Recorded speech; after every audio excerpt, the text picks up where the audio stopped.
ನನ್ನೆಲ್ಲ ಸ್ನೇಹಿತರಿಗೆ ತರಗತಿಗೆ ಸ್ವಾಗತ. ತರಗತಿ ಪ್ರಾರಂಭ ಮಾಡೋಕ್ಕಿಂತ ಮುಂಚಿತವಾಗಿ ನಮ್ಮ ಒಂದು ಯೂಟ್ಯೂಬ್ ಚಾನಲಿಗೆ ಸಬ್ಸ್ಕ್ರೈಬ್ ಆಗಿ ಪ್ರತಿನಿತ್ಯ ತರಗತಿಗಳನ್ನು ವೀಕ್ಷಿಸಿ ಅನ್ನುತ್ತಾ ಇವತ್ತಿನ ತರಗತಿಯನ್ನು ಪ್ರಾರಂಭ ಮಾಡ್ತಾ ಹೋಗೋಣ. ಇವತ್ತಿನ ತರಗತಿ ರಜಪೂತರ ಬಗ್ಗೆ ಚರ್ಚೆಯನ್ನು ಮಾಡ್ತಾ ಹೋಗ್ತೇವೆ. ಈ ಒಂದು ರಜಪೂತರು ಉತ್ತರ ಭಾರತದಲ್ಲಿ ಕಂಡಂಥ ಮಹಾನ್ ಶಕ್ತಿಶಾಲಿ ಸಾಮ್ರಾಟರು ಮತ್ತು ಕಲೆ ಮತ್ತು ಶಿಲ್ಪಕ್ಕೆ ತಮ್ಮದೇ ಆದಂಥ ಕೊಡುಗೆಯನ್ನು ನೀಡಿದಂಥ ಒಂದು ಉತ್ತರ ಭಾರತದಲ್ಲಿ ವಿಭಿನ್ನವಾದಂಥ ಆಡಳಿತ ಮತ್ತು ತಮ್ಮದೇ ಆದಂಥ ಶೌರ್ಯಕ್ಕೆ ಹೆಸರುವಾಸಿ ಯಾರು ನೋಡ್ತಾ ಹೋಗ್ತಪ್ಪ ಅಂದರೆ ಈ ರಜಪೂತರನ್ನು ಕಾಣ್ತಾ ಹೋಗ್ತೇವೆ. ಈ ಉತ್ತರ ಭಾರತದಲ್ಲಿ ಗುರ್ಜರ ಪ್ರತಿಹಾರರು, ಕಹಡ್ವಾಲರು, ಪಾರಮಾರರು, ಚೌಹಾಣರು, ಸೋಳಂಕಿಯರು, ಚಂದೇಲ ರಜಪೂತ ಮನೆತನಗಳು ಆಳ್ವಿಕೆ ಮಾಡ್ತಾ ಹೋಗ್ತವೆ. ಇವರು ಸಾಹಿತ್ಯ ಮತ್ತು ಕಲೆಯ ವಾಸ್ತುಶಿಲ್ಪಕ್ಕೆ ತಮ್ಮದೇ ಆದಂಥ ಉತ್ತಮವಾದಂಥ ಕೊಡುಗೆಯನ್ನು ನೀಡ್ತಾ ಹೋಗ್ತಾರೆ. ಅದರಲ್ಲಿ ಒಂದೊಂದೇ ರಾಜಮನೆತನಗಳ ಬಗ್ಗೆ ಚರ್ಚೆ ಮಾಡ್ತಾ ಹೋಗೋಣ. ಒಂದನೇದು ಗುರ್ಜರ ಪ್ರತಿಹಾರರು ಅಂತ ನೋಡ್ತಾ ಹೋಗ್ತೀವಿ. ಅಂದ್ರೆ ಈ ಗುರ್ಜರ ಪ್ರತಿಹಾರರು ಹರಿಶ್ಚಂದ್ರನು ಗುರ್ಜರ ಮನೆತನದ ಆಳ್ವಿಕೆಯನ್ನು ಪ್ರಾರಂಭ ಮಾಡ್ತಾ ಹೋಗ್ತಾನೆ. ಈ ಗುರ್ಜರ ಒಂದು ಮನೆತನವನ್ನು ಸ್ಥಾಪಕ ಯಾರಪ್ಪ ಅಂದ್ರೆ ಹರಿಶ್ಚಂದ್ರನನ್ನು ನೋಡ್ತಾ ಹೋಗ್ತೀವಿ. ಈತನ 4 ಮಕ್ಕಳು ಪ್ರತಿಹಾರರ ಬೇರೆ ಬೇರೆ ಶಾಖೆಗಳಾದಂಥ ಜೋಧ್ಪುರ್, ನಂದಿಪುರ್, ಪ್ರೌಚ್ ಮತ್ತು ಉಜ್ಜಯಿನಿಗಳಲ್ಲಿ ಆಳ್ವಿಕೆ ನಡೆಸ್ತಾ ಹೋಗ್ತಾರೆ. ಯಾರ ಮನೆತನವನ್ನು ಸ್ಥಾಪನೆ ಮಾಡ್ತಾರಪ್ಪ ಅಂದ್ರೆ ಹರಿಶ್ಚಂದ್ರನು ಗುರ್ಜರ ಒಂದು ಮನೆತನವನ್ನು ಸ್ಥಾಪನೆ ಮಾಡ್ತಾ ಹೋಗ್ತಾನೆ. ಆತನ 4 ಮಕ್ಕಳಾದಂಥ ಆ ಪ್ರತಿಹಾರದ ಬೇರೆ ಬೇರೆ ಶಾಖೆಗಳಾದಂಥ ಜೋಧ್ಪುರ್, ನಂದಿಪುರ್, ಪ್ರೌಚ್ ಮತ್ತು ಉಜ್ಜಯಿನಿಗಳಿಂದ ಆಳ್ವಿಕೆ ನಡೆಸ್ತಾ ಹೋಗ್ತಾರೆ. ಇವುಗಳಲ್ಲಿ ಉಜ್ಜಯಿನಿಯಲ್ಲಿ ಆಳ್ವಿಕೆ ನಡೆಸುತ್ತಿದ್ದಂಥ ನಾಗಭಟನು ಪ್ರಮುಖನಾಗ್ತಾನೆ. ಅಂದರೆ ಈ ಒಂದು 4 ಮಕ್ಕಳಲ್ಲಿ ಮುಖ್ಯವಾಗಿ ಉಜ್ಜಯಿನಿಯಲ್ಲಿ ಆಳ್ವಿಕೆ ನಡೆಸುತ್ತಿದ್ದಂಥ ನಾಗಭಟನು ಪ್ರಮುಖ ದೊರೆಯಾಗಿ ಕಾಣ್ತಾ ಹೋಗ್ತೀವಿ. ಈತನು ಅರಬ್ಬರ ಒಂದು ಆಕ್ರಮಣವನ್ನು ಯಶಸ್ವಿಯಾಗಿ ಎದುರಿಸ್ತಾ ಹೋಗ್ತಾನೆ.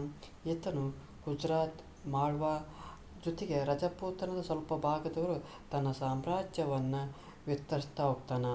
ಅಂದರೆ ಈ ನಾಗಭಟನು ಏನು ಮಾಡ್ತಾ ಹೋಗ್ತಾನಪ್ಪ ಅಂದ್ರೆ ಅರಬ್ಬರ ಒಂದು ಆಕ್ರಮಣಗಳನ್ನು ಯಶಸ್ವಿ ಮಾಡ್ತಾ ಹೋಗ್ತಾನೆ. ಜೊತೆಗೆ ಗುಜರಾತ್ ಮತ್ತು ಮಾಳ್ವಾ ಆ ಸ್ವಲ್ಪ ಭಾಗದವರೆಗೂ ತನ್ನ ಸಾಮ್ರಾಜ್ಯವನ್ನು ವಿಸ್ತರಣೆ ಮಾಡ್ತಾ ಹೋಗ್ತಾನೆ. ಜೊತೆಗೆ ಇನ್ನೊಬ್ಬ ಪ್ರಮುಖ ದೊರೆಯಾದಂಥ ಮಿಹಿರ ಭೋಜನು ಮಿಹಿರ ಭೋಜನು ಆ ಪಾಲರ ನಾರಾಯಣ ಪಾಲನನ್ನು ಸೋಲಿಸಿ ರಾಜ್ಯ ವಿಸ್ತರಣೆ ಮಾಡ್ತಾ ಹೋಗ್ತಾನೆ. ಮತ್ತೊಬ್ಬ ದೊರೆ ಯಾರಪ್ಪ ಅಂದ್ರೆ ಮಿಹಿರ ಭೋಜನು ಆ ಪಾಲರ ನಾರಾಯಣ ಪಾಲನನ್ನು ಸೋಲಿಸಿ ರಾಜ್ಯವನ್ನು ವಿಸ್ತರಣೆ ಮಾಡ್ತಾ ಹೋಗ್ತಾನೆ. ಅರಬ್ ಪ್ರವಾಸಿಗನಾದಂಥ ಸುಲೇಮಾನ್ ಮತ್ತು ಅಲ್ ಮಸೂದ್ ಈತನ ಆಸ್ಥಾನಕ್ಕೆ ಭೇಟಿ ನೀಡಿದ್ದರು. ಈ ಅರಬ್ ಪ್ರವಾಸಿಗರಾದಂಥ ಸುಲೇಮಾನ್ ಮತ್ತು ಅಲ್ ಮಸೂದ್ ಮಿಹಿರ ಭೋಜನ ಒಂದು ಆಸ್ಥಾನಕ್ಕೆ ಭೇಟಿ ನೀಡ್ತಾ ಹೋಗ್ತಾರೆ. ಆ ಪ್ರತಿಹಾರ ಮನೆತನದ ಮಹೇಂದ್ರ ಪಾಲ ಹಾಗೂ ಮೊದಲನೆಯ ಮಹಿಪಾಲ ನಂತರ ಈ ಮನೆತನವು ಪತನ ಆಗ್ತಾ ಹೋಗ್ತೈತಿ. ಅಂದ್ರೆ ಈ ಗುರ್ಜರ ಒಂದು ಮನೆತನವನ್ನು ಯಾರು ಸ್ಥಾಪನೆ ಅಥವಾ ಪ್ರಾರಂಭ ಮಾಡ್ತಾ ಹೋಗ್ತಾರಪ್ಪ ಅಂದ್ರೆ ಹರಿಶ್ಚಂದ್ರನ ಪ್ರಾರಂಭ ಮಾಡ್ತಾ ಹೋಗ್ತಾನೆ. ಈ ಹರಿಶ್ಚಂದ್ರನಿಗೆ 4 ಮಕ್ಕಳು ಇರ್ತಾ ಹೋಗ್ತಾರೆ. ಅವರನ್ನು ಏನು ಮಾಡ್ತಾ ಹೋಗ್ತಾನಪ್ಪ ಅಂದ್ರೆ ಆ ಪ್ರತಿಹಾರದ ಶಾಖೆಗಳಾದಂಥ ಜೋಧ್ಪುರ್, ನಂದಿಪುರ್, ಪ್ರೌಚ್, ಉಜ್ಜಯಿನಿಗಳಿಗೆ ಆಳ್ವಿಕೆ ಮಾಡೋಕ್ಕೆ ಕಳಿಸ್ತಾನೆ. ಅಲ್ಲಿ ಉಜ್ಜಯಿನಿಯಲ್ಲಿ ಆಳ್ವಿಕೆ ಮಾಡುತ್ತಿದ್ದಂಥ ನಾಗಭಟನು ಪ್ರಮುಖ ದೊರೆ. ಅವನು ಏನು ಮಾಡ್ತಾ ಹೋಗ್ತಪ್ಪ ಅರಬ್ಬರ ಒಂದು ಆಕ್ರಮಣಗಳನ್ನು ಯಶಸ್ವಿಯಾಗಿ ಎದುರಿಸ್ತಾನೆ. ಗುಜರಾತ್, ಮಾಳ್ವಾ ಈಗ ಸ್ವಲ್ಪ ಭಾಗದವರೆಗೂ ತನ್ನ ಸಾಮ್ರಾಜ್ಯವನ್ನು ವಿಸ್ತರಣೆ ಮಾಡ್ತಾ ಹೋಗ್ತಾನೆ. ಇದು ನಾಗಭಟ. ಇನ್ನೊಬ್ಬ ದೊರೆಯಾದಂಥ ಮಿಹಿರ ಭೋಜನು ಆ ಪಾಲರ ನಾರಾಯಣ ಪಾಲನನ್ನು ಸೋಲಿಸಿ ರಾಜ್ಯವನ್ನು ವಿಸ್ತರಣೆ ಮಾಡ್ತಾ ಹೋಗ್ತಾನೆ. ಇವನು ಒಂದು ಆಸ್ಥಾನಕ್ಕೆ ಅರಬ್ ಪ್ರವಾಸಿಗರಾದಂಥ ಸುಲೇಮಾನ್ ಮತ್ತು ಅಲ್ ಮಸೂದ್ ಈತನ ಆಸ್ಥಾನಕ್ಕೆ ಭೇಟಿ ನೀಡ್ತಾ ಹೋಗ್ತಾರೆ. ಈ ಪ್ರತಿಹಾರದ ಮನೆತನದ ಮಹೇಂದ್ರ ಪಾಲ ಮತ್ತು 1ನೇ ಮಹಿಪಾಲನ ನಂತರ ಈ ಒಂದು ಮನೆತನವು ಪತನ ಆಗಕ್ಕೆ ಆರಂಭ ಆಗ್ತೈತಿ. ಅದೇ ಹೇಳಿದೆ ಯಾರು ಈ ಗುರ್ಜರ ಪ್ರತಿಹಾರ ಯಾರಪ್ಪ ಅಂದ್ರೆ ಹರಿಶ್ಚಂದ್ರನ ಒಂದು ಮಕ್ಕಳು ಹರಿಶ್ಚಂದ್ರ ಪ್ರಾರಂಭ ಮಾಡ್ತಾನೆ. ಅವನ ಮಕ್ಕಳು ಯಾರಪ್ಪ ಅಂದ್ರೆ ನಾಗಭಟ 1, ನಾಗಭಟ 2, ಮಿಹಿರ ಭೋಜ, ಮಹೇಂದ್ರ ಪಾಲ. ಈ ನಾಗಭಟ ಏನು ಮಾಡ್ತಾ ಹೋಗ್ತಾನಪ್ಪ ಅಂದ್ರೆ ಅರಬ್ಬರ ಒಂದು ಆಕ್ರಮಣಗಳನ್ನು ತಡ್ತಾ ಹೋಗ್ತಾನೆ. ಈ ಮಿಹಿರ ಭೋಜನಕ್ಕೆ ಏನು ಮಾಡ್ತಾ ಹೋಗ್ತಾನಪ್ಪ ಅಂದ್ರೆ ವಿಸ್ತರಣೆ ಮಾಡ್ತಾ ಹೋಗ್ತಾನೆ. ಜೊತೆಗೆ ಇವನ ಒಂದು ಆಸ್ಥಾನದಲ್ಲಿ ಅಲ್ ಮಸೂದ್ ಮತ್ತು ಸುಲೇಮಾನ್ ಇವನ ಒಂದು ಆಸ್ಥಾನಕ್ಕೆ ಭೇಟಿಯನ್ನು ನೀಡ್ತಾ ಹೋಗ್ತಾರೆ. ಜೊತೆಗೆ ಈ ಒಂದು ಮಹೇಂದ್ರ ಪಾಲ ಮತ್ತು 1ನೇ ಪಾಲನ ನಂತರ ಏನಾಗ್ತದಪ್ಪ ಅಂದ್ರೆ ಇವನು ಒಂದು ಗುರ್ಜರ ಮನೆತನ ಏನಾಗ್ತದಪ್ಪ ಅಂದ್ರೆ ನಶಿಸಲತ್ತವ ಏನೋ ಅವನತಿ ಆಗಕ್ಕೆ ಪ್ರಾರಂಭ ಆಗ್ತೈತಿ. ತದನಂತರ ನೋಡ್ತಾ ಹೋಗ್ತೇವೆ ಕಹಡಾಲ್ವರು. ಈ ಮನೆತನದ ಸ್ಥಾಪಕ ಯಾರಪ್ಪ ಅಂದ್ರೆ ಚಂದ್ರದೇವ. ಈ ಉತ್ತರ ಭಾರತದ ಬಹುಭಾಗವನ್ನು ವಶಪಡಿಸಿಕೊಂಡ ರಾಜ್ಯಭಾರ ನಡೆಸ್ತಾ ಹೋಗ್ತಾನೆ. ಈ ಗಾಢಾಲ್ವರ ಮನೆತನದ ಆಳ್ವಿಕೆ ಸ್ಥಾಪಕ ಯಾರಪ್ಪ ಅಂದ್ರೆ ಚಂದ್ರದೇವನನ್ನು ನೋಡ್ತಾ ಹೋಗ್ತೀವಿ. ಈ ಉತ್ತರ ಭಾರತದ ಬಹುಭಾಗವನ್ನು ವಶಪಡಿಸಿಕೊಂಡು ಈ ರಾಜ್ಯಭಾರ ನಡೆಸ್ತಾ ಹೋಗ್ತಾನೆ. ಇವರಲ್ಲಿ ಗೋವಿಂದ ಚಂದ್ರ ಪ್ರಸಿದ್ಧ ದೊರೆಯನ್ನು ಕಾಣ್ತಾ ಹೋಗ್ತೀವಿ. ಈತನು ಏನು ಮಾಡ್ತಾ ಹೋಗ್ತಾನಪ್ಪ ಅಂದ್ರೆ ಪಾಲರಿಂದ ಮಗಧವನ್ನು ಮಾಳ್ವವನ್ನು ವಶಪಡಿಸಿಕೊಂಡದೇ ಅಲ್ಲದೆ ಕಳಿಂಗ ಮತ್ತು ಒರಿಸ್ಸಾ ಅರಸರೊಂದಿಗೆ ಯುದ್ಧ ಮಾಡಿ ರಾಜ್ಯವನ್ನು ವಿಸ್ತರಣೆ ಮಾಡ್ತಾ ಹೋಗ್ತಾನೆ. ಜೊತೆಗೆ ಕಾಶ್ಮೀರ, ಗುಜರಾತ್, ಚೋಳ ಅರಸರೊಂದಿಗೆ ಉತ್ತಮವಾದಂಥ ಬಾಂಧವ್ಯವನ್ನು ಹೊಂದಿದ್ದಾನೆ ಅಂತ ನೋಡ್ತಾ ಹೋಗ್ತೀವಿ. ಗಾಡ್ವಾಲರ ಯಾರಪ್ಪ ಅಂದ್ರೆ ಚಂದ್ರದೇವನ್ ಸ್ಥಾಪನೆ ಮಾಡ್ತಾ ಹೋಗ್ತಾನೆ. ಜೊತೆಗೆ ಉತ್ತರ ಭಾರತದಲ್ಲಿ ಬಹುಭಾಗವನ್ನು ವಶಪಡಿಸಿಕೊಂಡು ಒಂದು ಆಳ್ವಿಕೆಯನ್ನು ನಡೆಸ್ತಾ ಹೋಗ್ತಾನೆ. ಆ ಒಂದು ಮನೆತನದಲ್ಲಿ ಪ್ರಸಿದ್ಧ ದೊರೆ ಯಾರಪ್ಪ ಅಂದ್ರೆ ಗೋವಿಂದ ಚಂದ್ರನ ನೋಡ್ತಾ ಹೋಗ್ತೀವಿ. ಈತನು ಏನು ಮಾಡ್ತಾ ಹೋಗ್ತಾನೆ, ಪಾಲದಿಂದ ಮಗಧವನ್ನು ಮಾಳವನ್ನು ವಶಪಡಿಸಿಕೊಂಡು ಆ ಕಳಿಂಗ ಮತ್ತು ಒರಿಸ್ಸಾ ಅರಸೊಂದಿಗೆ ಯುದ್ಧ ಮಾಡಿ ತನ್ನ ಒಂದು ರಾಜ್ಯವನ್ನು ವಿಸ್ತರಣೆ ಮಾಡ್ತಾ ಹೋಗ್ತಾನೆ. ಜೊತೆಗೆ ಕಾಶ್ಮೀರ ಮತ್ತು ಗುಜರಾತ್ ಚೋಳ ಅರಸರೊಂದಿಗೆ ಉತ್ತಮವಾದಂಥ ಬಾಂಧವ್ಯವನ್ನು ಹೊಂದಿದ್ದ ಯಾರು, ಗೋವಿಂದ ಚಂದ್ರ. ಮೂರನೇದು ಪಾರಮಾರರು. ನಂತರದಲ್ಲಿ ಬರುವಂಥ ಯಾರಪ್ಪ ಅಂದ್ರೆ ಉಪೇಂದ್ರ ಕೃಷ್ಣರಾಜ ಈ ಮನೆತನದ ಸ್ಥಾಪಕ. ಈ ಪಾರಮಾರರ ಸ್ಥಾಪಕ ಯಾರಪ್ಪ ಅಂದ್ರೆ ಉಪೇಂದ್ರ ಕೃಷ್ಣರಾಜ. ಇವರ ರಾಜಧಾನಿ ಯಾವುದಪ್ಪ ಅಂದ್ರೆ ಮಾಳ್ವಾದ ದಾರಾ, ಸೂಜಿದಾರ ಅಲ್ಲ ದಾರಾ. ಮಾಳ್ವಾದ ಇವರ ರಾಜಧಾನಿ ಯಾವುದಪ್ಪ ಮಾಳ್ವಾದ ಒಂದು ದಾರಾ. ಈ ಮನೆತನದ ಶಿಯಾಕ್ ದೊರೆಯು ರಾಷ್ಟ್ರಕೂಟರ ಎರಡನೆಯ ಕೊಟ್ಟಿಗನನ್ನು ಸೋಲಿಸಿ ಯಾರಪ್ಪ ಈ ಮನೆತನದ ಶಿಯಾಕ್ ದೊರೆಯು ರಾಷ್ಟ್ರಕೂಟರ ಎರಡನೆಯ ಕೊಟ್ಟಿಗನನ್ನು ಸೋಲಿಸಿ ಅವರ ಮಾಂಡಳಿಕತ್ವದಿಂದ ಮುಕ್ತನಾಗ್ತಾನೆ. ಅಂದ್ರೆ ಆ ಮಾಂಡಳಿಕತ್ವದಿಂದ ಮುಕ್ತನಾಗಬೇಕಂದ್ರೆ ಏನು ಮಾಡ್ತಾ ಹೋಗ್ತಾನಪ್ಪ ಅಂದ್ರೆ ಈ ಮನೆತನದ ಶಿಯಾಕ್ ದೊರೆ ಏನು ಮಾಡ್ತಾನಪ್ಪ ಅಂದ್ರೆ ಆ ರಾಷ್ಟ್ರಕೂಟರ ಎರಡನೆಯ ಕೊಟ್ಟಿಗನನ್ನು ಸೋಲಿಸಿ ಆ ಮಾಂಡಳಿಕತ್ವದಿಂದ ಮುಕ್ತನಾಗ್ತಾ ಹೋಗ್ತಾನೆ. ಇವರು ಅನೇಕ ಕೆರೆ, ದೇವಾಲಯಗಳ ನಿರ್ಮಾಣ ಮಾಡ್ತಾ ಹೋಗ್ತಾರೆ. ಇವರ ಒಂದು ಆಸ್ಥಾನದಲ್ಲಿ ಧನಂಜಯ, ಭಟ್ಟಾಲಾಯುಧ, ಧನಿಕ, ಪದ್ಮಗುಪ್ತರೆಂಬ ವಿದ್ವಾಂಸರನ್ನು ಕಾಣ್ತಾ ಹೋಗ್ತೀವಿ. ಯಾರ ಆಸ್ಥಾನದಲ್ಲಿ ಧನಂಜಯ, ಭಟ್ಟಾಲಾಯುಧ, ಧನಿಕ, ಪದ್ಮಗುಪ್ತ ವಿದ್ವಾಂಸರನ್ನು ನೋಡ್ತಾ ಹೋಗ್ತಪ್ಪ ಪಾರಮಾರನ್ನು ನೋಡ್ತಾ ಹೋಗ್ತೀವಿ. ಈ ಮನೆತನ ಸ್ಥಾಪಕ ಉಪೇಂದ್ರ ರಾಜ. ಇವರ ರಾಜಧಾನಿ ಮಾಳ್ವಾದ ದಾರಾ. ಇವರೊಂದು ಪ್ರಮುಖ ದೊರೆ ಅಂತ ಶಿಯಾಕ್ ದೊರೆ ರಾಷ್ಟ್ರಕೂಟ ಎರಡನೇ ಕೊಟ್ಟಿಗನನ್ನು ಸೋಲಿಸಿ ಮಾಂಡಳಿಕತ್ವದಿಂದ ಮುಕ್ತನಾಗ್ತಾ ಹೋಗ್ತಾನೆ. ತದನಂತ ನೋಡ್ತಾ ಹೋಗೋಣ ಈ ಗಾಢಾಲ್ವರು ಯಾರಪ್ಪ ಅಂದ್ರೆ ಈ ಒಂದು ಮನೆತನ ಸ್ಥಾಪಕ ಯಾರಪ್ಪ ಅಂದ್ರೆ ಚಂದ್ರದೇವನನ್ನು ನೋಡ್ತಾ ಹೋಗ್ತೀವಿ. ಇವನೊಂದು ಮುಖ್ಯ ಪ್ರಮುಖ ದೊರೆ ಯಾರು ನೋಡ್ತಾ ಹೋಗ್ತಪ್ಪ ಅಂದ್ರೆ ಗೋವಿಂದ ಚಂದ್ರನನ್ನು ನೋಡ್ತಾ ಹೋಗ್ತೀವಿ. ಪಾರಮಾರರೊಳಗೆ ಯಾರು ನೋಡ್ತಾ ಹೋಗ್ತಾವಪ್ಪ ಅಂದ್ರೆ ಯಾರು ನೋಡ್ತಾ ಹೋಗ್ತೀವಿ, ಸಾರಿ ಇದೆ ಮಿಸ್ಟೇಕ್ ಆಗಿ ಬಂದೈತಿ. ನಂತರದಲ್ಲಿ ನೋಡ್ತಾ ಹೋಗೋಣ ಚವ್ಹಾಣರು. ಈ ಮನೆತನದ ಆಳ್ವಿಕೆ ಸ್ಥಾಪಕರು ವಾಸುದೇವ ಚವ್ಹಾಣ್. ಯಾರು ಈ ಮನೆತನದ ಸ್ಥಾಪಕರು? ವಾಸುದೇವ ಚವ್ಹಾಣ್. ಈ ಮನೆತನವು ರಜಪೂತ ಮನೆತನಗಳಲ್ಲಿ ಪ್ರಮುಖವಾದದ್ದು. ಅಂದರೆ ರಜಪೂತ ಮನೆತನಗಳಲ್ಲಿ ವಿಶೇಷವಾದಂಥ ಮನೆತನ ಯಾವುದಪ್ಪ ಅಂದ್ರೆ ಚವ್ಹಾಣರನ್ನು ನೋಡ್ತಾ ಹೋಗ್ತೀವಿ. ಮೂಲತಃ ಅಜ್ಮೀರದವನಾದಂಥ ಈ ಪೃಥ್ವಿರಾಜ್ ಚವ್ಹಾಣನು ಈ ಮನೆತನದ ಪ್ರಸಿದ್ಧ ದೊರೆ. ಅಂದರೆ ಇವು ಮೂಲತಃ ಎಲ್ಲಿದಪ್ಪ ಅಂದ್ರೆ ಅಜ್ಮೀರದವರು. ಈ ಮೂಲತಃ ಅಜ್ಮೀರದವನಾದಂಥ ಈ ಪೃಥ್ವಿರಾಜ್ ಚವ್ಹಾಣನು ಈ ಮನೆತನದ ಪ್ರಸಿದ್ಧ ದೊರೆ ಅಂತ ನೋಡ್ತಾ ಹೋಗ್ತೀವಿ. ನಮಗೆ ಪೃಥ್ವಿರಾಜ್ ಚವ್ಹಾಣನಲ್ಲೇ ಯಾವುದೋ ಒಂದು ಕದನದ ಒಂದು ಹೆಸರು ನೆನಪು ಬರ್ತೈತಿ. ಅಂದ್ರೆ ಎಲ್ಲಿ ಹೆಸರು ಕೇಳಿದ ಅಂದ್ರೆ ಅವನ ಒಂದು ಹೆಸರಲ್ಲಿ ಕೇಳ್ತಾ ಹೋಗ್ತಪ್ಪ ಅಂದ್ರೆ ತರೈನ್ ಕದನದೊಳಗೆ ಕಾಣ್ತಾ ಹೋಗ್ತೀವಿ. ಅಂದ್ರೆ ಈ ಒಂದು ಬುಂದೇಲ್ಖಂಡದ ಚಂದೆಲ್ಲ ದೊರೆಗಳನ್ನು ಸೋಲಿಸ್ತಾ ಹೋಗ್ತಾರೆ. ಅದನ್ನು ನಾವು ಏನು ನೋಡ್ತಾ ಹೋಗ್ತೀವಿ, ಮೊದಲನೇ ತರೈನ್ ಕದನದಲ್ಲಿ ಮಹಮ್ಮದ್ ಗೋರಿ ವಿರುದ್ಧ ಜಯಿಸಿದ್ದ ಇವನು ಎರಡನೇ ತರೈನ್ ಕದನದಲ್ಲಿ ಜಯಚಂದ್ರನು ಮೋಸ ಮಾಡಿದ್ದರಿಂದ ಮಹಮ್ಮದ್ ಗೋರಿ ಏನಾಗ್ತಾನಪ್ಪ ಅಂದ್ರೆ ಸೋಲನ್ನು ಅನುಭವಿಸ್ತಾ ಹೋಗ್ತಾನೆ. ಅಂದ್ರೆ ಈ ಮೊದಲನೇ ತರೈನ್ ಯುದ್ಧದಲ್ಲಿ ಯಾರ ನಡುವೆ, ಗೋರಿ ನಡುವೆ ಮತ್ತು ಚವ್ಹಾಣ್ ನಡುವೆ ಏನಾಗ್ತೈತಿ, ಒಂದನೇ ಇದಾದಾಗ ಚವ್ಹಾಣ್ ಗೆಲ್ತಾನೆ. ಎರಡನೇ ಒಂದು ತರೈನ್ ಯುದ್ಧದಲ್ಲಿ ಯಾರು ಗೆಲ್ತಾರಪ್ಪ ಅಂದ್ರೆ ಗೋರಿ ಗೆಲ್ತಾನೆ. ಅಂದ್ರೆ ಈ ಒಂದು ಗೋರಿ ಗೆಲ್ಲಕ್ಕೆ ಕಾರಣ ಏನಪ್ಪ ಅಂದ್ರೆ ಈ ಒಂದು ಜಯಚಂದ್ರ ಏನು ಮಾಡ್ಬಿಡ್ತಾನಪ್ಪ ಅಂದ್ರೆ ಮೋಸ ಮಾಡ್ತಾ ಹೋಗ್ತಾನೆ. ಹಾಗಾಗಿ ಈ ಒಂದು ಪೃಥ್ವಿರಾಜ್ ಚವ್ಹಾಣ್ ಸೋತು ಹೋಗ್ತಾನೆ. ಈತನ ರಾಜಧಾನಿ ಆಗಿದ್ದಂಥ ದೆಹಲಿಯು ಈ ಸೋಲಿನಿಂದ ಮಹಮ್ಮದ್ ಗೋರಿಯ ಪಾಲಾಯಿತು. ಈ ಒಂದು ತರೈನ್ ಯುದ್ಧದ ಸೋಲಿನಿಂದ ಏನಾಗ್ತದಪ್ಪ ಅಂದ್ರೆ ಈ ದೆಹಲಿಯು ಯಾರ ಒಂದು ಪಾಲಿಗೆ ಆಗ್ತದಪ್ಪ ಅಂದ್ರೆ ಮಹಮ್ಮದ್ ಗೋರಿಯ ಪಾಲಾಗ್ತಾ ಹೋಗ್ತೈತಿ. ಈ ಪೃಥ್ವಿರಾಜನ ಶೌರ್ಯ ಮತ್ತು ಸಾಹಸಕ್ಕೆ ಹೆಸರಾಗಿದ್ದ ಅಂತ ಹೇಳ್ತಾ ಹೋಗ್ತಾರೆ. ಅಂದ್ರೆ ಈ ರಾಸು ಎಂಬ ಹಿಂದಿ ಮಹಾಕಾವ್ಯದಲ್ಲಿ ಈತನ ಶೌರ್ಯ ಮತ್ತು ಸಾಹಸಗಳ ಬಗ್ಗೆ ವರ್ಣನೆ ಇರೋದನ್ನು ಕಾಣ್ತಾ ಹೋಗ್ತೀವಿ. ಯಾವ ಒಂದು ಕೃತಿಯೊಳಗೆ ಒಂದು ಪೃಥ್ವಿರಾಜ್ ಚವ್ಹಾಣನ ಬಗ್ಗೆ ಒಂದು ನೋಡ್ತಾ ಹೋಗ್ತಾವಪ್ಪ ಅಂದ್ರೆ ಪೃಥ್ವಿರಾಜ್ ರಾಸು ಎಂಬ ಹಿಂದಿ ಮಹಾಕಾವ್ಯದಲ್ಲಿ ಈತನ ಒಂದು ಶೌರ್ಯ ಮತ್ತು ಸಾಹಸಿಗಳ ಬಗ್ಗೆ ನೋಡ್ತಾ ಹೋಗ್ತೀವಿ. ಇವನು ತೆಗೆದುಕೊಂಡ ಕೆಲವು ತಪ್ಪು ನಿಲುವುಗಳೇ ಇವನ ಅವನತಿಗೆ ಕಾರಣಗಳಾದವು ಅಂತ ಹೇಳ್ತಾ ಹೋಗ್ತಾರೆ.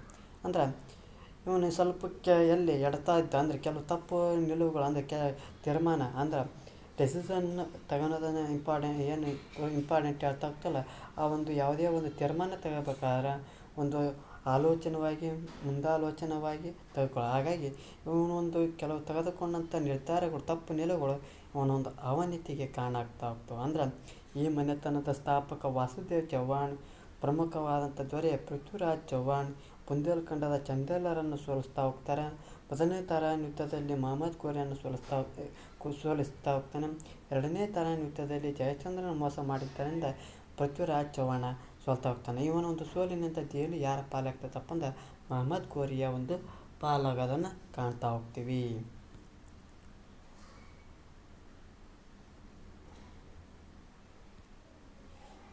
ನಂತರದ ನೋಡ್ತಾ ಹೋಗ್ತೀವಿ ಸೋಳಂಗಿ ಮನೆತನದ ಆಳ್ವಿಕೆಯ ಸ್ಥಾಪಕ ಯಾರಪ್ಪ ಅಂದ್ರೆ ಒಂದನೆಯ ಮೂಲ ರಾಜ. ಸೋಳಂಗಿ ಮನೆತನದ ಆಳ್ವಿಕೆ ಸ್ಥಾಪಕರು ಯಾರಪ್ಪ ಅಂದ್ರೆ ಮೊದಲನೆಯ ಮೂಲ ರಾಜನ ನೋಡ್ತಾ ಹೋಗ್ತೀವಿ. ಈ ಮನೆತನದ ಪ್ರಸಿದ್ಧ ದೊರೆ ಯಾರಪ್ಪ ಅಂದ್ರೆ ಮೊದಲನೆಯ ಭೀಮರಾಯನು. ಅಂದ್ರೆ ಸ್ಥಾಪಕ ಮೊದಲನೇ ಮೂಲ ರಾಜ ಆದರೆ ಪ್ರಸಿದ್ಧ ದೊರೆ ಮೊದಲನೇ ಭೀಮರಾಯನನ್ನು ನೋಡ್ತಾ ಹೋಗ್ತೀವಿ. ಈತನ ಆಳ್ವಿಕೆ ಕಾಲದಲ್ಲಿ ಮಹಮ್ಮದ್ ಗಜನಿ ಗುಜರಾತಿನ ಸೋಮನಾಥ ದೇವಾಲಯದ ಮೇಲೆ ದಾಳಿ ಮಾಡ್ತಾ ಹೋಗ್ತಾನೆ. ಅಂದ್ರೆ ಮಹಮ್ಮದ್ ಗಜನಿ ಗುಜರಾತಿನ ಸೋಮನಾಥ ದೇವಾಲಯದ ಮೇಲೆ ದಾಳಿ ಮಾಡಿದಂಥ ಸಂದರ್ಭದಲ್ಲಿ ರಜಪೂತ ದೊರೆ ಯಾರು ಇರ್ತಾವಪ್ಪ ಅಂದ್ರೆ ಮೊದಲನೆಯ ಭೀಮರಾಯನು ಇರ್ತಾ ಹೋಗ್ತಾನೆ. ಈ ಗಜನಿಯ ದಾಳಿಯನ್ನು ತಡೆಯುವಲ್ಲಿ ಭೀಮರಾಯನು ವಿಫಲನಾದ್ದರಿಂದ ಅಧಿಕಾರವನ್ನು ತನ್ನ ಪುತ್ರ ಕರ್ಣದೇವನಿಗೆ ನೀಡ್ತಾ ಹೋಗ್ತಾನೆ. ಅಂದ್ರೆ ಆ ಮಹಮ್ಮದ್ ಗಜನಿಯ ಒಂದು ದಾಳಿಯನ್ನು ತಡೆಯೋಕೆ ಆ ಮಹಮ್ಮದ್ ಗಜನಿ ಬರ್ತಾ ಇತ್ತಲ್ಲ, ಅವನ ಒಂದು ದಾಳಿಯನ್ನು ತಡೆಯೋಕ್ಕಾಗಲಿಲ್ಲ. ಯಾರಿಗೆ? ಭೀಮರಾಯಿಗೆ. ಆ ಭೀಮರಾಯ ತಾನು ವಿಫಲನಾಗಿದ್ದೇನೆಂದು ಏನು ಮಾಡ್ತಾ ಹೋಗ್ತಾನಪ್ಪ ಅಂದ್ರೆ ತನ್ನ ಮಗನಿಗೆ ಅಧಿಕಾರವನ್ನು ನೀಡ್ತಾ ಹೋಗ್ತಾನೆ. ತನ್ನ ಮಗನಾದಂಥ ಕರ್ಣದೇವನಿಗೆ ಅಧಿಕಾರ ನೀಡ್ತಾ ಹೋಗ್ತಾನೆ. ಈ ಮನೆತನದ ಆಳ್ವಿಕೆಯಲ್ಲಿ ಖ್ಯಾತ ಜೈನ ಪಂಡಿತನಾದಂಥ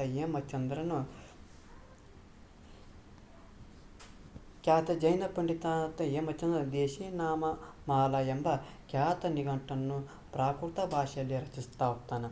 ಯಾರ ಒಂದು ಮನೆತನದೊಳಗೆ ನೋಡ್ತಾವಪ್ಪ ಅಂದ್ರೆ ಸೋಳಂಗಿಯರ ಒಂದು ಮನೆತನದ ಆಳ್ವಿಕೆಯಲ್ಲಿ ಖ್ಯಾತ ಜೈನ ಪಂಡಿತನಾದಂಥ ಹೇಮಚಂದ್ರನನ್ನು ನೋಡ್ತಾ ಹೋಗ್ತೀವಿ. ಇವನು ಏನು ಮಾಡ್ತಾ ಹೋಗ್ತಪ್ಪ ಅಂದ್ರೆ ದೇಶಿ ನಾಮ ಮಾಲೆ ಎಂಬ ಖ್ಯಾತ ನಿಘಂಟನ್ನು ಪ್ರಾಕೃತ ಭಾಷೆಯೊಳಗೆ ಬರ್ತಾ ಹೋಗ್ತಾನೆ. ಎರಡನೆಯ ಮೂಲ ರಾಜನು ಮಹಮ್ಮದ್ ಘೋರಿಯನ್ನು ಮೌಂಟ್ ಅಬು ಸಮೀಪದಲ್ಲಿ ಸೋಲಿಸ್ತಾ ಹೋಗ್ತಾನೆ. ನಂತರದಲ್ಲಿ ಅಲ್ಲಾವುದ್ದೀನ್ ಖಿಲ್ಜಿಯ ದಂಡನಾಯಕರಾದಂಥ ಉಲುಗ್ ಖಾನ್ ಮತ್ತು ನಸ್ರತ್ ಖಾನರು ಕರ್ಣದೇವನನ್ನು ಸೋಲಿಸಿ ಈ ಪ್ರಾಂತ್ಯವನ್ನು ವಿಲೀನಗೊಳಿಸ್ತಾ ಹೋಗ್ತಾರೆ. ಅಂದ್ರೆ ಈಗ ಎರಡನೇ ಮೂಲ ರಾಜ ಏನು ಮಾಡ್ತಾ ಹೋಗ್ತಾನಪ್ಪ ಅಂದ್ರೆ ಮಹಮ್ಮದ್ ಘೋರಿಯನ್ನು ಎಲ್ಲಿ ಸೋಲಿಸ್ತಾನಪ್ಪ? ಮೌಂಟ್ ಆಬುದೊಳಗೆ ಸೋಲಿಸ್ತಾ ಹೋಗ್ತಾನೆ. ನಂತರದಲ್ಲಿ ಬಂದಂಥ ಅಲ್ಲಾವುದ್ದೀನ್ ಖಿಲ್ಜಿ ದೆಹಲಿ ಸುಲ್ತಾನದಲ್ಲಿ ಕಡಿಮೆ ಅವಧಿಯೊಳಗೆ ತನ್ನ ಒಂದು ಆಡಳಿತ ಮಾಡಿದಂಥ ಮನೆತನ ಯಾವುದಪ್ಪ ಅಂದರೆ ಖಿಲ್ಜಿ ಸಂತತಿಯನ್ನು ನೋಡ್ತಾ ಹೋಗ್ತೀವಿ. ಆ ಖಿಲ್ಜಿ ಸಂತತಿಯ ಪ್ರಮುಖ ದೊರೆ ಯಾರಪ್ಪ? ಅಲ್ಲಾವುದ್ದೀನ್ ಖಿಲ್ಜಿಯನ್ನು ನೋಡ್ತಾ ಹೋಗ್ತೀವಿ. ಆ ಅಲ್ಲಾವುದ್ದೀನ್ ಖಿಲ್ಜಿಯ ಪ್ರಮುಖ ದಂಡನಾಯಕರು ಯಾರಪ್ಪ ಅಂದ್ರೆ ಉಲುಗ್ ಖಾನ್ ಮತ್ತು ನಸ್ರತ್ ಖಾನರು ಈ ಕರ್ಣದೇವನನ್ನು ಏನು ಮಾಡ್ತಾರಪ್ಪ ಅಂದ್ರೆ ಸೋಲಿಸಿ ತನ್ನ ಪ್ರಾಂತ್ಯಕ್ಕೆ ವಿಲೀನವನ್ನು ಮಾಡ್ಕೊತಾ ಹೋಗ್ತಾರೆ. ಅಂದ್ರೆ ಈ ಒಂದು ಸೋಳಂಗಿಯರ ಮನೆತನ ನೋಡೋದಾದರೆ ಇವರ ಒಂದು ಮನೆತನದ ಸ್ಥಾಪಕ ಮೊದಲನೆಯ ಮೂಲ ರಾಜ. ಇವನ ಒಂದು ಪ್ರಮುಖ ದೊರೆ ಯಾರಪ್ಪ ಅಂದ್ರೆ ಮೊದಲನೇ ಭೀಮರಾಯನ ನೋಡ್ತಾ ಹೋಗ್ತೀವಿ. ಇವನ ಒಂದು ಆಡಳಿತ ಅವಧಿಯೊಳಗೆ ಮಹಮ್ಮದ್ ಗಜನಿ ಏನು ಮಾಡ್ತಾನಪ್ಪ ಅಂದ್ರೆ ಗುಜರಾತಿನ ಸೋಮನಾಥ ದೇವಾಲಯದ ಮೇಲೆ ದಾಳಿ ಮಾಡ್ತಾ ಹೋಗ್ತಾನೆ. ಈಗ ದಾಳಿಯನ್ನು ನಾನು ತಡೆಗಟ್ಟಕ್ಕಾಗಲಿಲ್ಲ ಅಂದು ಏನು ಮಾಡ್ತಾ ಹೋಗ್ತಾನಪ್ಪ ಅಂದ್ರೆ ಆ ಭೀಮರಾಯನು ತನ್ನ ಪುತ್ರನಾದಂಥ ಕರ್ಣದೇವನಿಗೆ ಅಧಿಕಾರ ಹಸ್ತಾಂತರ ಮಾಡ್ತಾ ಹೋಗ್ತಾನೆ. ಈ ಮನೆತನದ ಒಂದು ಆಳ್ವಿಕೆಯೊಳಗೆ ಖ್ಯಾತ ಜೈನ ಪಂಡಿತನಾದಂಥ ಹೇಮಚಂದ್ರನು ದೇಶಿ ನಾಮ ಮಾಲ ಎಂಬ ಖ್ಯಾತ ನಿಘಂಟನ್ನು ಪ್ರಾಕೃತ ಭಾಷೆಯೊಳಗೆ ಬರ್ತಾ ಹೋಗ್ತಾನೆ. ಜೊತೆಗೆ ಎರಡನೇ ಮೂಲ ರಾಜನ ಏನು ಮಾಡ್ತಾ ಹೋಗ್ತಾನಪ್ಪ ಅಂದ್ರೆ ಮಹಮ್ಮದ್ ಘೋರಿಯನ್ನು ಮೌಂಟ್ ಆಬು ಎಂಬಲ್ಲಿ ಸೋಲಿಸ್ತಾ ಹೋಗ್ತಾನೆ. ಆದರೆ ಅಲ್ಲಾವುದ್ದೀನ್ ಖಿಲ್ಜಿಯ ದಂಡನಾಯಕರಂಥ ಉಲುಗ್ ಖಾನ್ ಮತ್ತು ನಸರತ್ ಖಾನರ ಒಂದು ದಾಳಿಯಿಂದ ಈ ಕರ್ಣದೇವನು ನನ್ನ ಸೋಲಿಸಿ ಈ ಒಂದು ಪ್ರಾಂತ್ಯವನ್ನು ತಮ್ಮ ಒಂದು ಪ್ರಾಂತ್ಯಕ್ಕೆ ಸೇರಿಸ್ಕೊಳ್ತಾ ಹೋಗ್ತಾರೆ. ನಂತರದಲ್ಲಿ ನೋಡ್ತಾ ಹೋಗ್ತೇವೆ ಚಂದೇಲರನ್ನು ನೋಡ್ತಾ ಹೋಗ್ತೇವೆ. ಅಂದ್ರೆ ಈ ಪಾರಮಾರರ ಪತನದ ನಂತರ ಈ ಚಂದೇಲರು ರಾಜ್ಯ ಸ್ಥಾಪನೆ ಮಾಡ್ತಾ ಹೋಗ್ತಾರೆ. ಈ ವಂಶದ ಆಳ್ವಿಕೆ ಸ್ಥಾಪಕ ಯಾರಪ್ಪ ಅಂದ್ರೆ ನನ್ನುಕ. ಅಂದರೆ ಈ ಮನೆತನದ ಸ್ಥಾಪಕ ಯಾರಪ್ಪ ಅಂದ್ರೆ ನನ್ನುಕನನ್ನು ನೋಡ್ತಾ ಹೋಗ್ತೀವಿ. ಇವರು ಪ್ರತಿಹಾರರ ಮಾಂಡಲಿಕರ ಆಳ್ವಿಕೆಯಲ್ಲಿದ್ದರು. ಅಂದ್ರೆ ಪ್ರತಿಹಾರರ ಮಾಂಡಲಿಕರ ಒಂದು ಆಳ್ವಿಕೆಯಲ್ಲಿರ್ತಾ ಹೋಗ್ತಾರೆ. ಟಂಗ ಈ ವಂಶದ ಪ್ರಸಿದ್ಧ ದೊರೆ. ಹೆಸರು ಹೆಂಗ ನೋಡ್ರಿ, ಚಂದೇಲರ ಸ್ಥಾಪಕ ನನ್ನುಕ, ಪ್ರಸಿದ್ಧ ದೊರೆ ಟಂಗ. ಜೊತೆಗೆ ಈ ಪ್ರಾತಿಹಾರರಿಂದ ಸ್ವಾತಂತ್ರ್ಯ ಘೋಷಿಸಿಕೊಂಡ ಅವರು ರಾಜ್ಯದ ಪೂರ್ವ ಭಾಗವನ್ನು ವಶಪಡಿಸಿಕೊಳ್ತಾ ಹೋಗ್ತಾರೆ. ಪಾಲರನ್ನು ಮತ್ತು ಆತರರನ್ನು ಸೋಲಿಸಿ ರಾಜ್ಯವನ್ನು ವಿಸ್ತರಣೆ ಮಾಡ್ತಾ ಹೋಗ್ತಾರೆ. ಹಿಂದೂಶಾಹಿ ರಾಜ ಜಯಪಾಲನಿಗೆ ಮುಸ್ಲಿಂ ವಿರುದ್ಧ ಸೈನಿಕ ನೆರವು ನೀಡ್ತಾ ಹೋಗ್ತಾರೆ. ಅಂದರೆ ಹಿಂದೂಶಾಹಿ ರಾಜನಾದಂಥ ಜಯಪಾಲನಿಗೆ ಮುಸ್ಲಿಮರ ವಿರುದ್ಧ ಸೈನಿಕ ನೆರವನ್ನು ನೀಡ್ತಾ ಹೋಗ್ತಾರೆ. ಮಹಾರಾಜಾಧಿರಾಜ ಎಂಬ ಬಿರುದು ಪಡೆದಿತ್ತನು. ಯಾರು ಪಡೆದಿತ್ತನು? ಟಂಗ ಮಹಾರಾಜ. ಈ ಮನೆತನದ ಅವಧಿಯಲ್ಲಿ ಭವಭೂತಿಯ ಸಂಸ್ಕೃತದಲ್ಲಿ ಮಾಲತಿ ಮಾಧವ, ಉತ್ತರ ರಾಮಚರಿತ, ಮಹಾವೀರ ಚರಿತ ಕಾವ್ಯಗಳನ್ನು ರಚನೆ ಮಾಡ್ತಾ ಹೋಗ್ತಾರೆ. ಈ ಮನೆತನದ ಅವಧಿಯೊಳಗೆ ಭವಭೂತಿ ಎಂಬುವನು ಏನು ಮಾಡ್ತಾ ಹೋಗ್ತಾನಪ್ಪ ಅಂದ್ರೆ ಸಂಸ್ಕೃತದೊಳಗೆ ಮಾಲತಿ ಮಾಧವ, ಉತ್ತರ ರಾಮಚರಿತ ಮತ್ತು ಮಹಾವೀರ ಚರಿತ ಕಾವ್ಯಗಳನ್ನು ರಚನೆ ಮಾಡ್ತಾ ಹೋಗ್ತಾನೆ. ಟಂಗದೊರೆಯು ಸ್ವತಃ ವಿದ್ವಾಂಸನಾಗಿದ್ದು ಹಲವಾರು ವಿದ್ವಾಂಸರಿಗೆ ಆಶ್ರಯದಾತನಾಗಿದ್ದನು. ಅಂದ್ರೆ ಆ ಟಂಗ ಏನು ಪ್ರಸಿದ್ಧ ದೊರೆಂತ ಏನು ಟಂಗ ರಾಜನನ್ನು ಹೇಳಿದ್ವಲ್ಲ, ಅವನು ಸ್ವತಃ ವಿದ್ವಾಂಸನು. ಜೊತೆಗೆ ಹಲವಾರು ವಿದ್ವಾಂಸರಿಗೆ ಏನು ಮಾಡ್ತಾ ಹೋಗ್ತಾನಪ್ಪ ಅಂದ್ರೆ ಆಶ್ರಯವನ್ನು ನೀಡ್ತಾ ಹೋಗ್ತಿದ್ದ. ಈ ರಾಜ್ಯದವನ್ನು ಖಿಲ್ಜಿ ಸುಲ್ತಾನರು ಕೆತ್ಕೊಳ್ತಾ ಹೋಗ್ತಾರೆ. ಅಂದರೆ ಈ ಚಂದೇಲರ ಒಂದು ಸಾಮ್ರಾಜ್ಯವನ್ನು ಯಾರು ಗೆದ್ಕೊಳ್ತಾರಪ್ಪ ಅಂದ್ರೆ ಖಿಲ್ಜಿ ಸುಲ್ತಾನರು ಗೆದ್ಕೊಳ್ತಾ ಹೋಗ್ತಾರೆ. ಆ ರಜಪೂತರ ಅರಸರಲ್ಲಿನ ಪರಸ್ಪರ ದ್ವೇಷ, ಐಕ್ಯತೆಯ ಕೊರತೆಯಿಂದಾಗಿ ಇವರೊಂದು ಆಳ್ವಿಕೆಯು ಅಂತ್ಯಗೊಳ್ತಾ ಹೋಗ್ತೈತಿ. ಅಂದರೆ ಆ ರಜಪೂತರಲ್ಲಿ ಯಾಕೆ ಅವರು ಇಷ್ಟು ಬೇಗನೆ ಒಂದು ಕಣ್ಮರೆ ಆಗ್ತಾ ಹೋಗ್ತಾರಪ್ಪ ಅಂದ್ರೆ ಅವರಲ್ಲಿದ್ದಂಥ ಪರಸ್ಪರ ದ್ವೇಷ ಮತ್ತು ಐಕ್ಯತೆಯ ಒಂದು ಕೊರತೆಯಿಂದ ಇವರು ತಮ್ಮ ಒಂದು ಸಂಘರ್ಷದಲ್ಲಿ ತಮ್ಮ ಒಂದು ಆಳ್ವಿಕೆಯನ್ನು ಅಂತ್ಯವನ್ನು ಕಾಣ್ತಾ ಹೋಗ್ತೀವಿ. ಅಂದರೆ ಈ ಚಂದೇಲರ ಪ್ರಮುಖವಾಗಿ ನೋಡೋದಾದ್ರೆ ಸ್ಥಾಪಕ ಯಾರು ನೋಡ್ತಾ ಹೋಗ್ತಾವಪ್ಪ ಅಂದ್ರೆ ನನ್ನುಕನ್ನು ನೋಡ್ತಾ ಹೋಗ್ತೀವಿ. ಪ್ರಮುಖ ದೊರೆ ಟಂಗ ವಂಶನನ್ನು ಟಂಗ ರಾಜನನ್ನು ನೋಡ್ತಾ ಹೋಗ್ತೀವಿ. ಇವನ ಒಂದು ಆಡಳಿತದ ಬಹುಭೂತಿ ಎಂಬ ಏನು ಮಾಡ್ತಾ ಬಹುಭೂತಿಯು ಆ ಸಂಸ್ಕೃತದೊಳಗೆ ಮಾಲತಿ ಮಾಧವ, ಉತ್ತರ ರಾಮಚರಿತ, ಮಹಾವೀರ ಚರಿತ ಎಂಬ ಕಾವ್ಯಗಳನ್ನು ರಚನೆ ಮಾಡ್ತಾ ಹೋಗ್ತಾನೆ.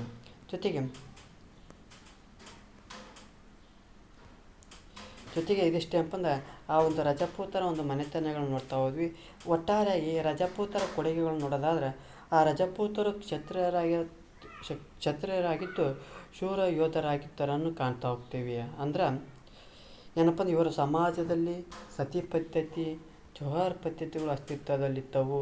ಸ್ವಯಂವರ ವಿವಾಹ ಪದ್ಧತಿ ರಾಜ ಮನೆತನಗಳಲ್ಲಿ ರೂಢಿಯಲ್ಲಿತ್ತು. ಅಂದರೆ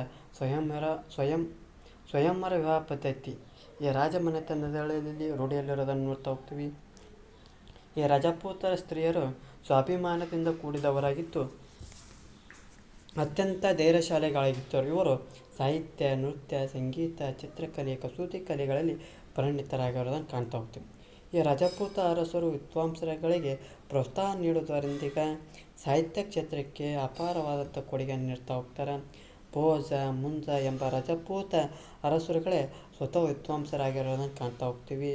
ಮುಂಜ ರಾಜನು ಪದ್ಮಗುಪ್ತ, ಅಲಾಯುಧ ಎಂಬ ಕವಿಗಳಿಗೆ ಆಶ್ರಯ ನೀಡಿದರೆ, ಭೋಜರಾಜನ ಕಾಲದಲ್ಲಿ ಶಾಂತಿಸೇನ, ಪ್ರಭಾಚಂದ್ರ ಸೂರಿ, ಕನಪಾಲ ಎಂಬ ಜೈನ ಪಂಡಿತರು ಆಶ್ರಯ ಪಡೆದಿದ್ದರು. ಜಯದೇವನು ಗೀತಗೋವಿಂದ, ಭಾರವಿಯ, ಕಿರಾತಾರ್ಜುನೀಯ, ಭತೃಹರಿಯ, ರಾವಣವಧ, ಮಹೇಂದ್ರ ಪಾಲನ ಕಾವ್ಯಮೀಮಾಂಸಾ ಕಾವ್ಯಗಳು ಇವರ ಕಾಲದಲ್ಲಿ ರಚನೆ ಆಗ್ತಾ ಹೋಗ್ತವು. ನಾಟಕಗಳಾದ ರಾಜಶೇಖರ್ ರಚಿಸಿದಂಥ ಬಾಲರಾಮಾಯಣ ಮತ್ತು ಕರ್ಪೂರ ಮಂಜರಿ, ಬಹುಭೂತಿ ರಚಿಸಿದಂಥ ಮಹಾವೀರ ಚರಿತೆ ಮತ್ತು ಉತ್ತರ ರಾಮಚರಿತೆ, ಐತಿಹಾಸಿಕ ಕೃತಿಗಳಾದಂಥ ಕಲ್ಲಣ್ಣನ ರಾಜತರಂಗಿಣಿ, ಜಯನಿಕನ ಪೃಥ್ವಿರಾಜ ವಿಜಯ ಮತ್ತು ಹೇಮಚಂದ್ರನ ಕುಮಾರಪಾಲ ಚರಿತ ಮಹತ್ವವಾದಂಥ ನಾಟಕಗಳನ್ನು ನೋಡ್ತಾ ಹೋಗ್ತೀವಿ. ರಜಪೂತ ಅರಸರ ಜೀವನ ಕೃತಿಗಳಾದಂಥ ಪೃಥ್ವಿರಾಜ್ ರಾಸುವನ್ನು ಚಾಂದ್ ಬರ್ತಾಯಿ ಮತ್ತು ಭೋಜ ಪ್ರಬಂಧವನ್ನು ಪಲ್ಲಾಳ ಎಂಬುವನು ರಚನೆ ಮಾಡ್ತಾ ಹೋಗ್ತಾನೆ. ಈ ಕಾಲದಲ್ಲಿ ಗುಜರಾತಿ, ರಾಜಸ್ಥಾನಿ, ಹಿಂದಿ ಭಾಷೆಗಳು ಅಭಿವೃದ್ಧಿ ಕಡೆಗೆ ಸಾಗ್ತಾ ಹೋಗ್ತು. ಇವರ ವಿದ್ಯಾಕೇಂದ್ರಗಳಾದಂಥ ನಳಂದ, ಕಾಶಿ, ವಿಕ್ರಮಶೀಲ, ಉಜ್ಜಯಿನಿಗಳಿಗೆ ವಿಶೇಷವಾದಂಥ ಪ್ರೋತ್ಸಾಹವನ್ನು ನೋಡ್ತಾ ಹೋಗ್ತೀವಿ. ಇದೇನಪ್ಪ ಅಂದರೆ ರಜಪೂತರ ಕೊಡುಗೆಯನ್ನು ನೋಡ್ತಾ ಹೋಗ್ತೀವಿ. ಅದರಲ್ಲಿ ಮತ್ತೊಂದು ಅಂಶವನ್ನು ನೋಡ್ತಾ ಹೋಗ್ತೀವಿ, ಕಲೆ ಮತ್ತು ವಾಸ್ತುಶಿಲ್ಪ. ಅಂದರೆ ಈ ರಜಪೂತ ಅರಸರು ಉತ್ತರ ಭಾರತದಂತಲ್ಲಿ ಚಿತ್ತೋಡ, ಮಾಂಡ್, ರಣತಂಬೂರ್, ಜೋಧಾಪುರ್ ಹಾಗೂ ಗ್ವಾಲಿಯರ್ಗಳಲ್ಲಿ ವಿಶಾಲವಾದಂಥ ಕೋಟೆಗಳನ್ನು ನಿರ್ಮಾಣ ಮಾಡ್ತಾ ಹೋಗ್ತಾರೆ.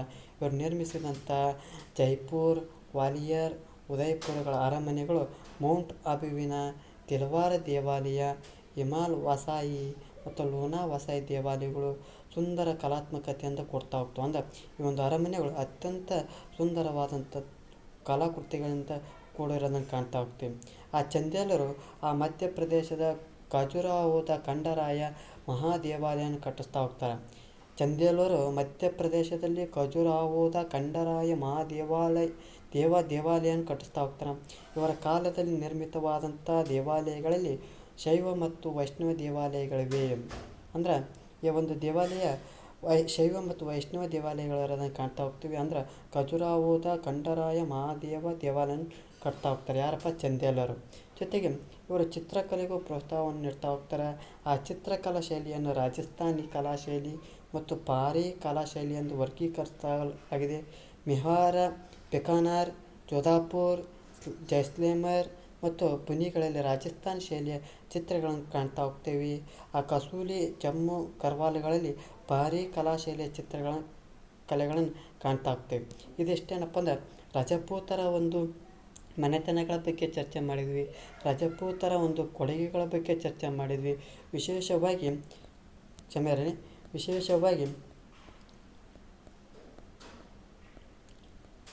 ಈ ರಜಪೂತರ ಮನೆಗಳಲ್ಲಿ ಈ ಒಂದು ಮನೆತನ ಸ್ಥಾಪಕ ಮತ್ತು ಪ್ರಮುಖ ಧ್ವರಿಯನ್ನು ಕೇಳ್ತಾ ಹೋಗ್ತಾರೆ. ಅಂದರೆ ಈ ಗುರ್ಜರ ಪ್ರತಿಹಾರದ ಸ್ಥಾಪಕ ಯಾರಪ್ಪ ಅಂದ್ರೆ ಹರಿಶ್ಚಂದ್ರನನ್ನು ನೋಡ್ತಾ ಹೋಗ್ತೀವಿ. ಇವರ ಒಂದು ಪ್ರಮುಖ ಧ್ವರಿ ಯಾರಪ್ಪ ಅಂದ್ರೆ ನಾಗಭಟ ಮತ್ತು ವೀರಭೋಜನನ್ನು ಕಾಣ್ತಾ ಹೋಗ್ತೀವಿ. ಗಾಢವಾಲದಾಗ ಚಂದ್ರದೇವನನ್ನು ಸ್ಥಾಪಕನನ್ನು ನೋಡ್ತಾ ಹೋಗ್ತೀವಿ. ಗೋವಿಂದ ಚಂದ್ರನನ್ನು ಪ್ರಸಿದ್ಧ ಧ್ವರಿ ಅಂತ ನೋಡ್ತಾ ಹೋಗ್ತೀವಿ. ಪಾರಮಾರಲ್ಲಿ ಸ್ಥಾಪಕ ಉಪೇಂದ್ರ ಕೃಷ್ಣರಾಜನನ್ನು ನೋಡ್ತಾ ಹೋಗ್ತೀವಿ.